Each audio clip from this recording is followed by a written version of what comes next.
Hello, ladies and gentlemen, Nick here, and welcome to my review of Doctor Who Series 7, Episode 4, The Power of Three. This is the penultimate episode of Series 7, Part 1, and it's the second and final of the two Chris Chibnall written stories of Series 7. There are a couple of writers who will be writing 2 episodes in this series. Neil Cross and Mark Gatiss will be writing 2 episodes each in Series 7 Part 2, and of course Stephen Moffat's writing 4, plus the 2 Christmas specials and the 2 50th anniversary specials they'll follow. And he and Chibnall are also writing a couple of minisodes as well. Toby Whithouse wrote the last episode, by the way. He wrote A Town Called Mercy. And I'll get on to the other writers when we get to Series 7 Part 2. I think the other 2 writers are that's Steve Thompson and Neil Gaiman. But like I said, more on those next time, next half of the series.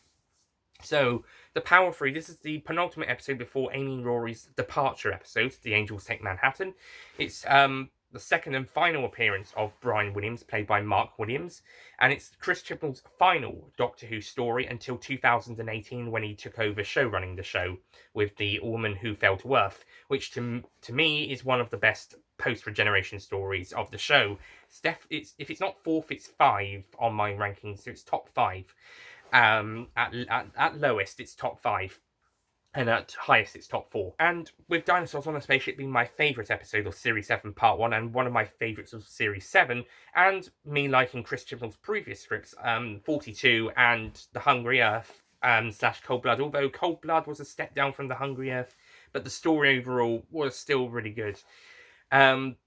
I think that Hungry Earth on its own would have been a phenomenal episode, but it was with Cold Blood, which I thought was slightly weaker, but I thought the 2 of them together was I thought it was good, and I thought the story as a whole was good, and I liked 42 quite a bit. That also had the advantage of being directed by Graham Harper, though. And he also wrote the Pond Life thing, which I liked, but I think could have been improved on, especially but then again, the ending tied in with Asylum of the Daleks, and then again, maybe it wouldn't have been just whatever the previous 4 would have done. The previous 4 segments would have done. That 5th segment would still have to have tied in with the bullshit divorce subplot. So I can't really blame Chibnall on that bit, but maybe he could have expanded some of the other stuff instead. But I still enjoyed Pond Life.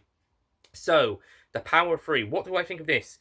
Well, this episode to me is the showcase of Chris Chibnall's greatest strengths and weaknesses in a story, all compiled into one 45-minute episode. So, okay, so the positives first. The character drama stuff is phenomenal. This story with the Doctor, Amy, Rory, and Brian's relationship, it is absolutely phenomenal. With Amy and Rory having to choose between the Doctor and real life, or trying to balance the 2 together. The Doctor having to be patient and live with the Ponds on Earth. At times he fails the first time, but the second time he commits to it. We get to have more of Brian Williams, and he is absolutely fantastic. And we're introduced to Kate Stewart, played by Gemma Redgrave. Now, this character was previously introduced in the BBV, a couple of BBV direct-to-video spin-off, licensed spin-off Doctor Who adventures. But this is her first appearance in the show, and she is in fact the daughter of Brigadier Alistair Gordon Lethbridge Stewart. And her introduction into the main series is a nice tribute to the Brigadier. And Redgrave does a great job as Kate Stewart, and Kate is a great character in her own right. I think this is probably her best episode. She might go down a little bit afterwards, but I think she's a great character anyway, and Gemma Redgrave does a great job in the role. There's not really any other main supporting characters to talk about apart from the villain who I'll get to. But the story is mainly focused on what these characters do in a situation where these strange cubes just turn out of nowhere, and they're just there basically, and everyone's just baffled by them, but also they're so intrigued that they soon they're taken into people's homes and workplaces, and over the course of just under a year, about 10 months I think it is, it goes up from a September to a July, I think, 1 year. They just become part of a normal thing. It's just so normal. It's a pretty interesting concept and really great idea. Also, there are things said throughout this episode, like with what actually was actually inside the cubes, which turns out to be some taking electrical energy and stopping people's hearts. Um, there's a lot of stuff concerning that and the cubes becoming normalized, and between some stuff said in this episode and the Amy and Rory's from a distance seeing watching their past selves in the Hungry Earth Cold Blood, between these two stories, did Chris Chibnall predict the real 2020? Although this story might be set in 2021 or 22, but did Chris Chibnall predict 2020? Hmm. I wonder if he predicted he'd be the showrunner of the 2020 series. Anyway, so yes, the character stuff in this story is really good, and the mystery of the cubes, it's nice, it's intriguing, but it's mainly there to anchor a plot around the character drama. But it's an interesting and intriguing plot nevertheless. The negatives, however, is how this plot is resolved later on down the line. I do think the story is a little bit is a little fast paced, as it's only around 16 minutes or so once we actually start getting some sort of a threat with the little girl, the droid posing as a little girl with the cube in her hands, and these two doctors, people posing as doctors, but they have this vent mouth things, and they take people to this spaceship. How that is owned by the villains. The villain is a Shakri, played by Steve Burkoff, who played that Russian general in the James Bond film Octopussy. General Orlov, I believe his name was. He was one of the main villains of that film. He does a good job in the role here, but and we get some good information about the Shakri, but the reveal of it could have worked, but it could have had a little bit more to it. We could add a bit more threats, or if we didn't worry about those people being taken onto the ship, which actually doesn't actually get explained. They never really explain why these two people with the vent mouths posing as doctors take people aboard this spaceship. I mean, it makes sense for them to have a portal to the hospital. Why this specific hospital that Rory's working with, it's just a coincidence, I guess. But why they're kidnapping patients just to take on board, they don't actually explain that. And everybody gets left on board at the end of the story to be blown up. And that's if they're still alive. And the bot girl with the box, it doesn't really make sense. It would have made more sense if it was a twist, if it was a reveal at the very end, and we didn't have to worry about that. We just went on board the spaceship and we discovered who it was, and we didn't have to worry about anybody going. Oh, and people only would go in by accident, as opposed to being brought on purpose. And the whole thing about the cubes being sent to Earth, apparently it's because the Shakri have a tally, and they don't want the human race to spread out into the scars because they think the human race will be an infection, and they use the cubes to try and to first observe the humans, and then second to try and kill them using cardiac arrest, which basically means they're going to try causing artificially causing heart attacks, and then they're threatening a second wave. That's another prediction for 2020. A second wave. Yeah, let's just hope that doesn't actually happen. Hopefully, but but yeah, it kind of feels a bit questionable. If there could have been a bit more time to this. Maybe if we didn't have the vent mouth people pretending to be surgeons, or the bots, then it would have made sense that it was just the cubes making the observance, and then everybody who gets on board the ship would have found it by accident, and we could have had a bit more stuff about the Shakri and wrap up the story in a nice way. And then the climax has the Doctor just waving his sonic screwdriver and basically causing the ship to blow up, and the cubes to start people's hearts again, and the cubes are presumably just destroyed by Unit. Yeah, that's the climax. You can tell this final act was really cut to pieces in the editing. It may not necessarily be all Chibnall's fault. This story definitely looks like it could have been, well, at least the final act looks like it was cut quite a lot in the editing room as well as in the writing room. There's certainly a few points, like with Rory tapping on the wall on one side of the lift and then facing another side of the wall in the very next shot, and a couple of other bits that make it look like the climax is speeding up, where it just feels like it's been quickly edited together to make the 45 minute mark but whilst also wrapping up the story and also giving the final emotional character scene towards the end. It feels like both the writing and editing department were in a bit of a rush to finish this episode, and it definitely feels that way. Um, so that is some negative points there, but yeah, it's still a good story for at least the first 2/3 of the story. It's a good character piece with an intriguing mystery hooking us into what's going on, so that we could have our character stuff. With Amy and Rory getting to experience more of their real life and getting to get being more settled into life, and the Doctor eventually deciding to stay with them for a bit to watch the cubes. He gets a bit bored the first time around. Well, that's saying a lot, but again, that's another thing that might predict 2020: being bored, stuck inside for a long time. Christian Bale really did predict 2020, didn't he? I wonder if he predicted the backlash to his scripts. As I was saying, the character stuff, masterful stuff in this story. That's the best stuff of this story. The character stuff between the Doctor and the companions, as well as Brian and Kate. Some really great stuff. It's also great to see Unit back again after, I think the last time we saw them might have been the end of time. Possibly, if not, then Planet of the Dead. So it's great to see them back after 2 to 3 years. And yeah, they did make an appearance in the End of Time. Well, a unit boss did anyway, a general person did anyway.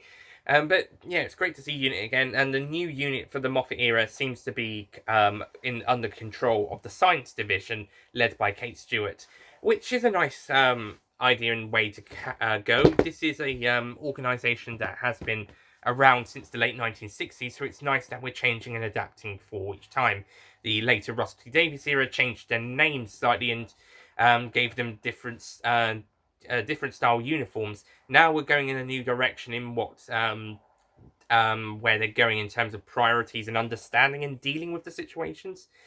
So it's pretty interesting to see the new unit, more or less, and yeah, I think it's handled well. Also, it's nice to go back to the Tower of London to see their base again. Christian Bale, like with Pond Life, has done his homework in the RTD era stories, and this story does definitely feel like the most RTD era story since Russell T Davies left the show, which is a nice feel. It's great to have cameos from Brian Cox and Lord Alan Sugar. Sir Lord Alan Sugar, I should say.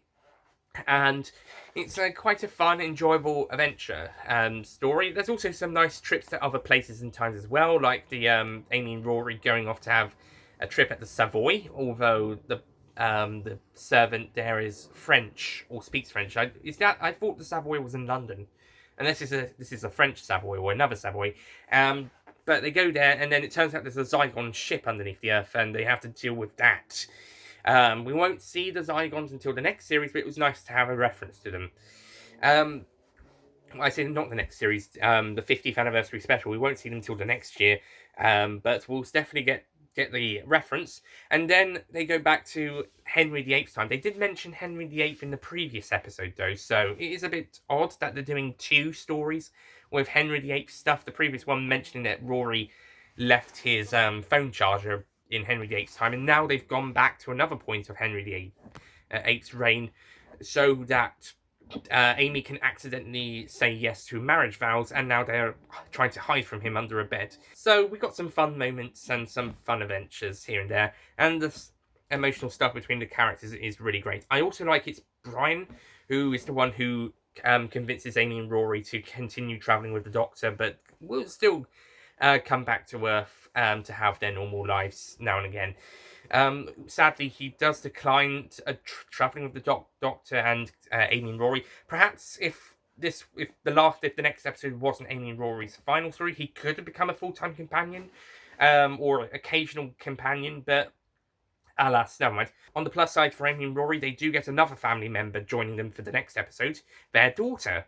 So they get another person in the family to join them next episode instead. So that's good for them. You guys can decide whether that's a good alternative or not. But Brian, yeah, great guy and great character. It's a shame in the actual series he doesn't get a epilogue scene like in the end of The Angels Take Manhattan. He doesn't get a final goodbye for Amy and Rory. This is the last time he's going to see them. It's probably also the last time he's going to see the Doctor. And there's no wrap up to his character in the series. However, Chris Chibnall did write the Minnesota PS that would have served as an epilogue for Brian Williams and for Series 7 Part 1 as a whole. There's a really annoying bird outside. Just leave me alone, damn you. Sadly, PS was not filmed. Only the voice recording of Arthur Darvill was recorded, and it's only presented in storyboarding fashion. That scene would have been great to be included as an epilogue to Series 7 Part 1.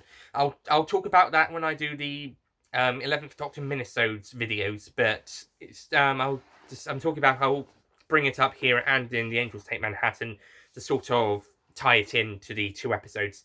But yeah, it would have been nice to have one last epilogue with Brian Williams, or one last scene in The Angels Take Manhattan. But for Brian's second and final proper episode, he is absolutely phenomenal. And Mark Williams, once again, phenomenal in the role. So yeah, that's really about it. The negatives are more trickier to talk about, but because then there's definitely quite noticeable, but they're not the main focus of the story. I mean, well, the hook with the cube stuff is the whole cube stuff is interesting, but with the reveal of the Shakri, it could have been handled better, and I think that ending was rushed quite a bit, both in the script and in the actual editing departments. Which is a real shame, because it could have been a good climax. It could have been an interesting climax, but I think the story definitely needed at least 5 more minutes. Maybe that's why Chris Chibnall made the episodes 50 minutes for when he became the showrunner, so that episodes could have an extra 5 minutes to wrap stories up. And this is not going to be the only story in Series 7 that's going to have this problem as well.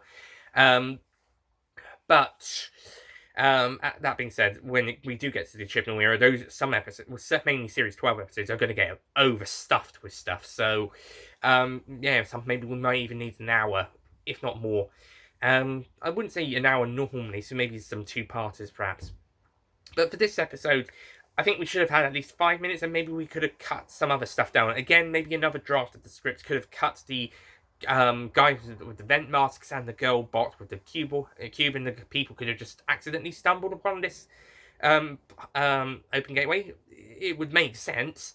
And if you are going to have the droid girl and the vent mouthed people, right away to actually explain what they're doing and why they're there, and then also right away to slow down the climax just a little bit, so it doesn't just feel like a bit of a cop out. Because the climax, it does feel like a bit of a cop out. It's not like Closing Time, where you had so much great stuff to begin with, and then the climax was absolute shit. I mean, this one is not a very good climax here either. But Closing Time's ending just was absolute shit. This one was rushed, it was hurried. But it could have worked if it slowed down and did a bit more explanation. Whilst Closing Time, that one needed a complete rewrite of an ending. Same for Wedding River Song. There was quite a few bits throughout that story that were great, but there was some bits that again could have required another rewrite or a completely different script. But this one manages to get away with it because it's a rushed ending, but it's not an insultive one, and it feels like it could have just had a little bit more time to explain it. But just one rewrite would have been okay. At most would have been okay. And if not a rewrite, well, it's some additions to the script that we do have. I think it's still more respectful and still better conclusion than Closing Times, because it's still trying. Whilst Closing Times, it just was a massive insult. This one, it kind of still works with the context of this side of the story with the Shakri and the cubes and stuff. It still kind of worked, but it definitely needed to be stronger. It definitely needed to fix itself out, but it wasn't as bad or insultive as Closing Times. It might be one of the weaker conclusions to a story, but it's definitely not the worst. But it does sadly bring down, like Closing Times ending, it sadly does bring down a lot of really great stuff from earlier on in the episode down to a really weak climax. But thankfully, there's plenty of good stuff in this episode to kind of fix that. Still, it's a fun and enjoyable story, and nevertheless, despite some faults, especially in that third act, it's still a likable episode. If it wasn't for that third act, this one could have been an all-time great story, but sadly the final act and a few other niggles throughout the story kind of downgrade this episode quite a bit. I shall be giving The Power of Three a 7 out of 10.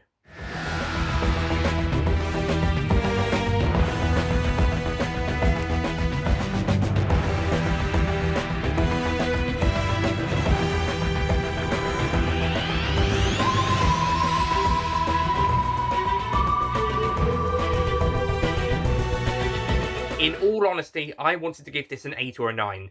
9 for the drama stuff and 8 over, but with the inclusion of the main plot, an 8.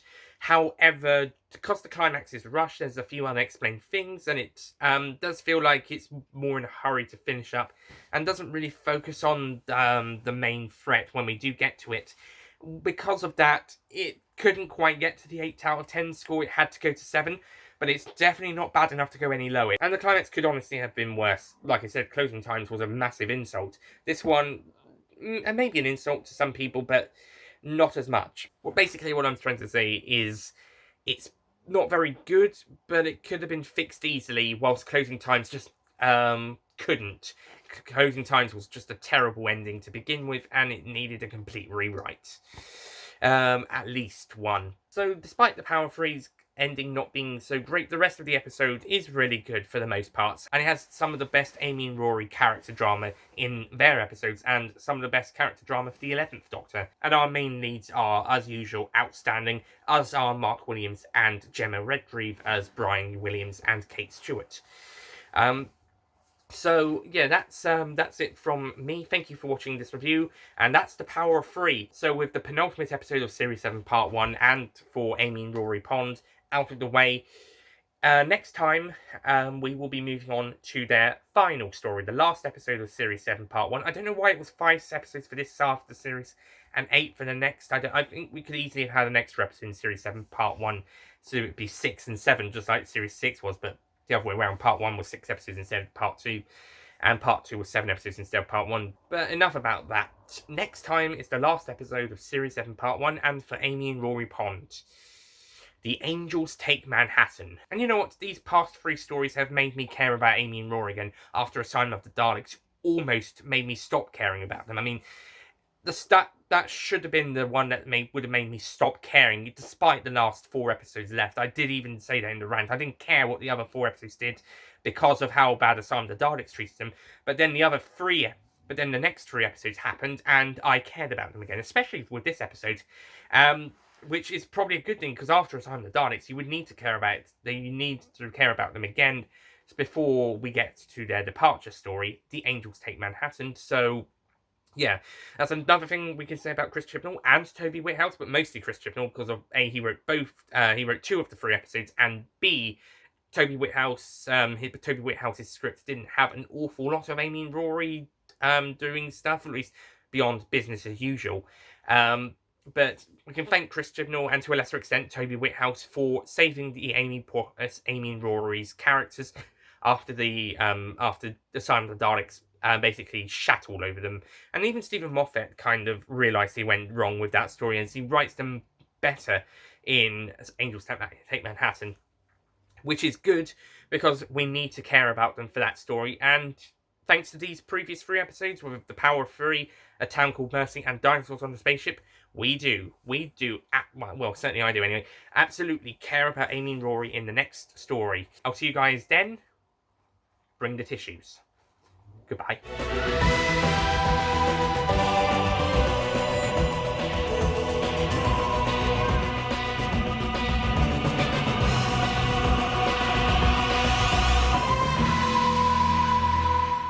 Don't forget to click below to subscribe to the official Nicholas Payne Retro YouTube channel.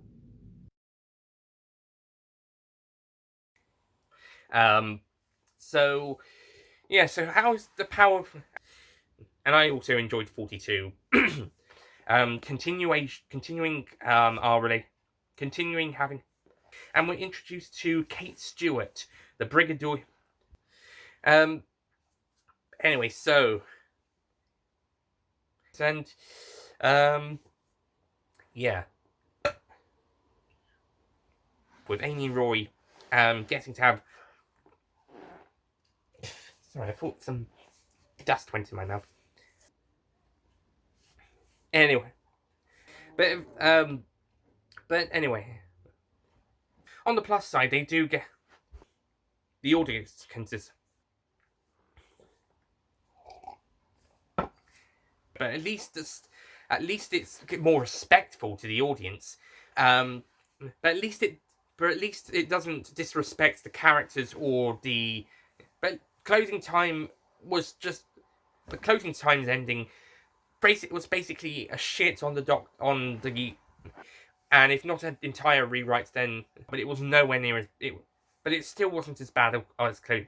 And the climax could have been that climax. It just about gets away with it. No, it doesn't.